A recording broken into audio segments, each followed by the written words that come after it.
Pemirsa, Badan Pengawas Obat dan Makanan (BPOM) bersama Badan Penyelenggara Jaminan Produk Halal (BPJPH) menemukan 9 produk pangan olahan yang mengandung unsur babi.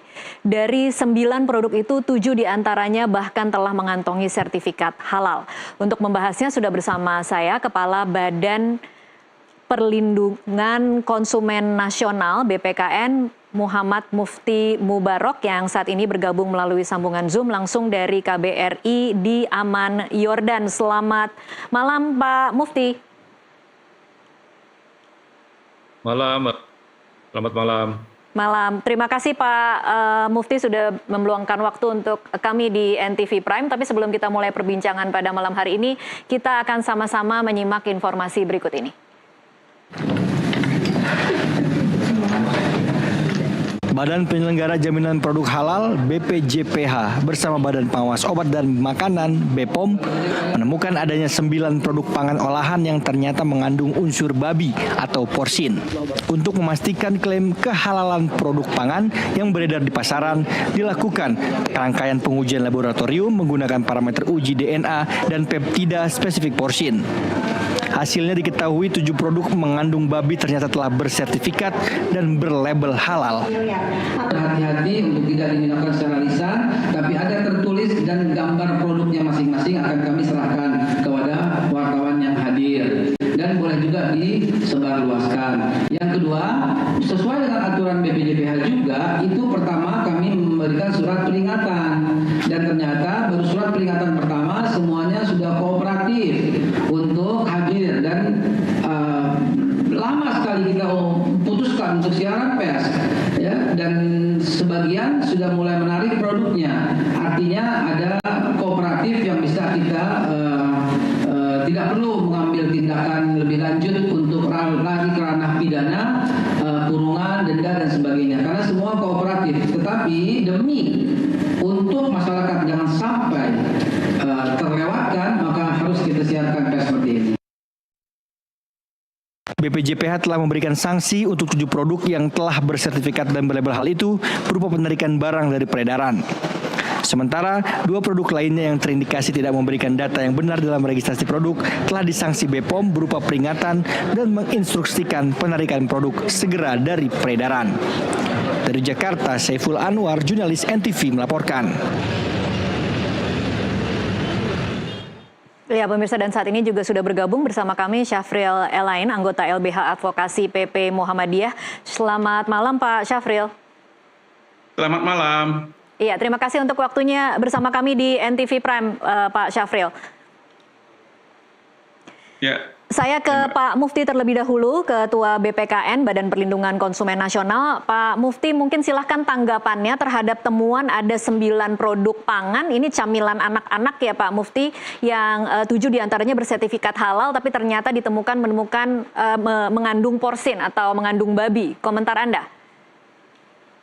Ya, terima kasih. Jadi saya kira kita sepakat bahwa kita perlu ngaudit total bagaimana pengawasan terhadap barang-barang beredar di Indonesia, terutama halal kan gitu. Dan tentu praproduksi ini penting karena semua sudah berizin, tetapi pada prakteknya pelaku usaha ini melakukan bagaimana merekayasa produk-produk yang sudah halal itu menjadi tidak halal kan gitu. Dan ini tidak hanya terjadi pada produksi 9 produk ini, tetapi sebelumnya juga banyak sekali. Misalnya kemarin yang pada kasus gagal ginjal itu juga luar biasa, banyaknya 415 meninggal anak-anak, dan tentu ini sasarannya adalah produk-produk anak-anak yang memang dibidik oleh para produsen. Dan tentu pramarket ini penting, artinya bagaimana kemudian pelaku usaha atau produsen ini juga connect dengan BPOM atau connect dengan lembaga pengawas, karena kalau tidak connect, bagaimana kemudian ketika punya izin dan produksi berikutnya bisa keluar sesuatu yang berbeda dengan izinnya. Ini saya kira perlu kita waspadai bersama. Dan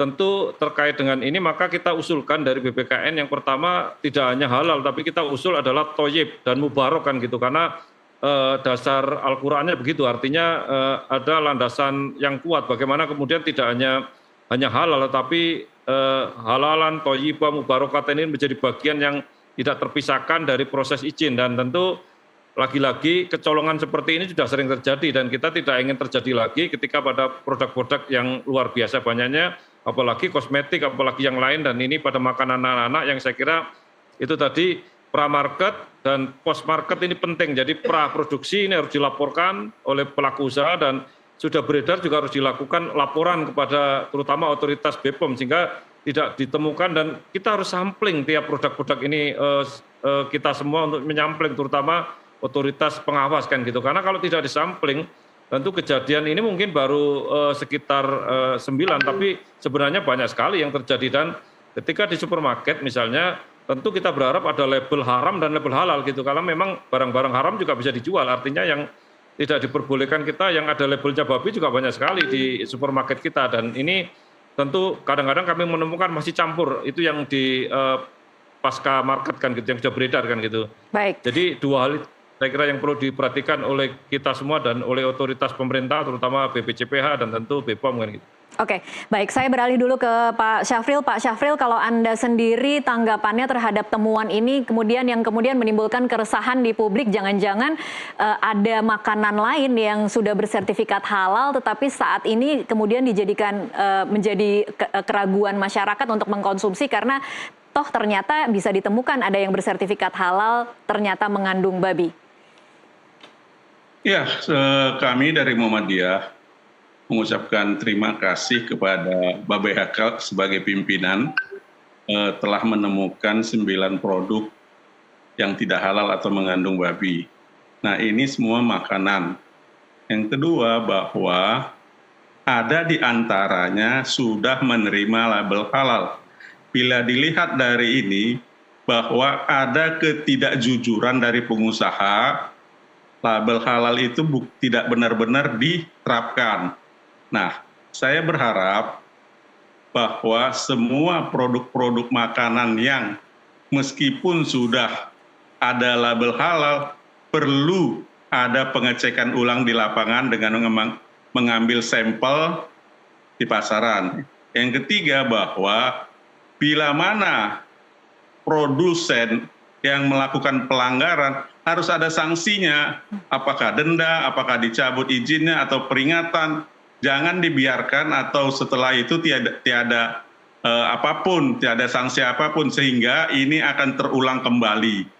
Nah, ini kami dari Muhammadiyah berharap ada langkah-langkah yang membuat efek jera kepada produsen atau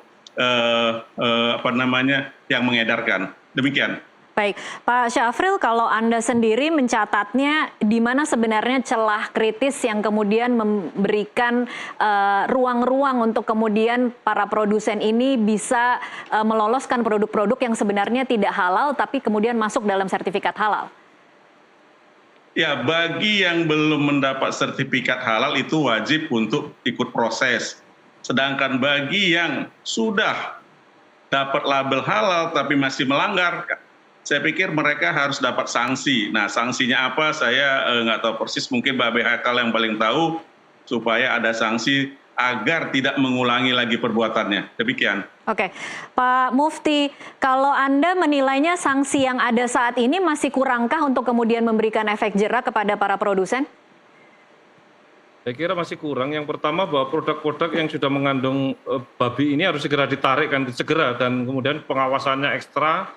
Jangan sampai ada yang lolos kan gitu, dan sanksi kepada pelaku usaha tentu harus administrasi harus dicabut kan gitu, karena memang pelanggaran ketika dia sudah dapat izin halal tapi dia tidak halal barangnya, tentu ini harus segera dilakukan. Dan ini tentu APH bisa melakukan itu, aparat penegak hukum kita, supaya lebih cepat kan gitu. Dan bila perlu pemusnahan terhadap produk-produk ini lebih masif kan gitu, karena memang cukup berbahaya bagi muslim, terutama bagaimana kemudian barang-barang yang beredar ini masih ada yang haram kan gitu. Kita sebut haram dan halal karena memang biar jelas produk ini kan gitu. Jadi langkah-langkah seperti itu harus dilakukan segera, karena kalau sudah ketahuan dan sudah diketahui bahwa itu mengandung babi, ya sudah harus ditarik. Tidak ada lagi maaf bagi kita untuk sangat kendor terhadap istilah halal dan haram ini. Dan ini tentu menjadi negara harus hadir dalam konteks ini, artinya lembaga negara harus hadir, dan kemudian kita semua untuk terutama konsumen juga harus bisa melakukan advokasi kan gitu, ketika dia menerima barang yang tidak sesuai itu juga ada kompensasi. dan biasa melakukan class action terhadap produk-produk produsen yang memang tidak sesuai dengan yang diperjanjikan, janjinya halal tapi tidak halal atau haram, ya tentu ada sanksi atau kompensasi kan gitu. Dan ini 3 hal itu menurut saya penting, yaitu dicabut, kemudian peredarannya, dan kemudian diberhanguskan. Dan yang kedua adalah perusahaannya ditutup bila perlu kan gitu, karena memang itu otoritas, ada lembaga yang seperti itu. Dan kemudian yang terakhir ya tentu tadi konsumen juga bisa melakukan kompensasi ketika tidak sesuai dengan yang diperjanjikan dan tidak sesuai dengan barang yang dituliskan gitu. Oke, baik, kita akan lanjutkan lagi nanti di segmen selanjutnya. Pemirsa tetaplah bersama NTV Prime, kami masih akan kembali sesaat lagi.